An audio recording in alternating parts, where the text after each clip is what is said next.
Good morning, everyone. My name is Amy. I'm from the Education Department here at the Kansas City Zoo. I hope you're having a fabulous morning. I hope to make it even better, though, because I'm hanging out with some of my favorite friends. They might be some of your favorite animals as well. Penguins, and not just any penguins. These are the Humboldt penguins, native to South America off the coast of Chile and Peru. Needless to say, they are loving this weather, hanging outside in the sunshine. Now, as you can see, they look a little bit different than our Antarctic cold weather penguins. They've got some pink areas on their face that our Antarctic don't necessarily have, and those are bare skin areas, so that if they do get too hot in South America or Kansas City, they can cool off in those areas. They can also make themselves blush. They send the blood to those areas and it keeps them cool in the other areas where there's a little bit more feather coverage. Now, these guys just had their breakfast and they are very content right now. We do feedings twice a day here at the Kansas City Zoo. I like to describe it as a cross between a cafeteria line and an all-you-can-eat buffet. They wait patiently, or as patiently as penguins can wait in line, and when they get to the front of the line, they receive as many fish as they would like. Now, I do want to mention that many of our penguins here have bands on their wings. I like to call them bracelets. People call them tags, bands, anything like that. But if you notice and get a closer look, they have specific colors assigned to them. These are identification bands so that we can easily tell them apart.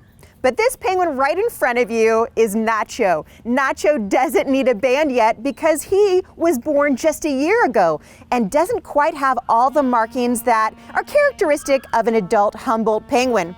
In about a year or so, we will have to assign him his own personal identification band because he's going to be blending in with the rest of his penguin friends. Now, when they eat breakfast, they do get a selection of fish. Capelin and smelt are among them. We serve sustainable seafood to our animal friends here at the Kansas City Zoo. We're choosing companies that are actually protecting animals out in the wild. By eating sustainable seafood, we can make sure that fishing companies are not overfishing and leaving plenty of fish for penguins in the wild to eat. That's something that you can do at home today. When you're on the internet, go ahead and research Seafood Watch. We are partnered with the Monterey Bay Aquarium to bring you this program, and it tells you specifically which fish are sustainable so you can make the best choices for penguins out in the wild. And of course, you heard our brain. I love to call it a kind of like a donkey bray. That is their very unique penguin call. It sounds a lot different than our Antarctic penguins.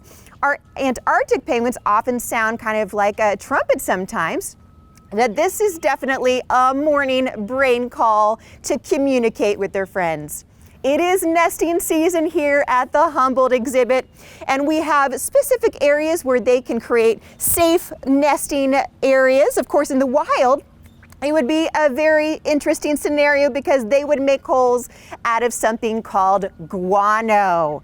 Anybody at home know what guano is? I can already feel people smiling over the internet. That's right, it's poop. In this case, seabird poop. They'll burrow into holes and create really great incubation areas for their eggs, and it's a great way to protect against predators as well.